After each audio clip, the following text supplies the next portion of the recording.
সালামু আলাইকুম বন্ধুরা, যারা বলেন আমার দিন দিন ফলোয়ার কমে যাচ্ছে, আজকের ভিডিও তাদের জন্য। তো ফলোয়ার কেমন করে কমবে না, কোথায় রিপোর্ট করতে হবে সেটাই দেখাবো আজকের এই ভিডিওতে। কেউ স্কিপ করবেন না, পুরোপুরি দেখবেন আর শেয়ার করে রাখবেন, পরবর্তীতে কাজে লাগবে। তো প্রথমে আমি চলে যাব আমার ফেসবুক অ্যাপসে। ফেসবুক অ্যাপস থেকে আমি আমার আইডিতে চলে যাব। এখানে একটা স্ক্রিনশট দিয়ে রাখবো। এটা কেন পরবর্তীতে আপনাদের জানাচ্ছি। এটা আসলে আপলোড করতে হবে এক জায়গাতে, তো কেউ স্কিপ করবেন না। তারপরে আমি চলে যাব আমার থ্রি ডটে ক্লিক করার পরে নিচে দেখতে পাচ্ছেন সাপোর্টে ক্লিক করব। সাপোর্টে ক্লিক করার পরে নিচে দেখতে পাচ্ছেন রিপোর্ট এ টেকনিক প্রবলেম, এখানে ক্লিক করব। এখানে ক্লিক করলে নিচে দেখতে পাচ্ছেন যে ইনক্লুডের উপরে ক্লিক করব।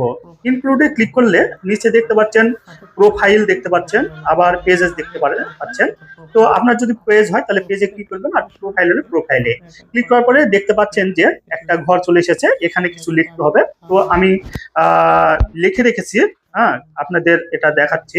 এই যে আমি লিখে রেখেছি, এটা আপনারা ইচ্ছে করলে আপনারা স্ক্রিনশট দিয়ে রাখতে পারেন। এটা আমি কপি করব, কপি করে এটা ওখানে নিয়ে যাব। ওখানে নিয়ে গিয়ে এটাই আমি আপলোড করব।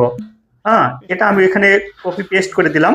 পেস্ট করে দেওয়ার পরে নিচে দেখতে পাচ্ছেন আপলোড ফ্রম ফোন, এখানে ক্লিক করব। এখানে ক্লিক করলে আপনার যে স্ক্রিনশটটা দিয়ে রাখছিলেন এই স্ক্রিনশটটা কিন্তু এখানে রয়েছে। এখানে আমি কি করব, আপলোড করে দিলাম। আপলোড করে দেওয়ার পরেই আমি উপরে ডান পাশে দেখতে পাচ্ছেন সেন্ড, এখানে ক্লিক করে সেন্ড করে দেব। তাহলেই কিন্তু আপনার রিপোর্টটা হয়ে গেছে। এভাবে আপনি পরপর 2 দিন রিপোর্ট করবেন এবং 2 দিন গ্যাপ রেখে আবার 2 দিন রিপোর্ট করবেন। তাহলেই কিন্তু দেখবেন যে আপনার ফলোয়ার আর কমবে না, দিন দিন বৃদ্ধি পাবে। ধন্যবাদ সবাই।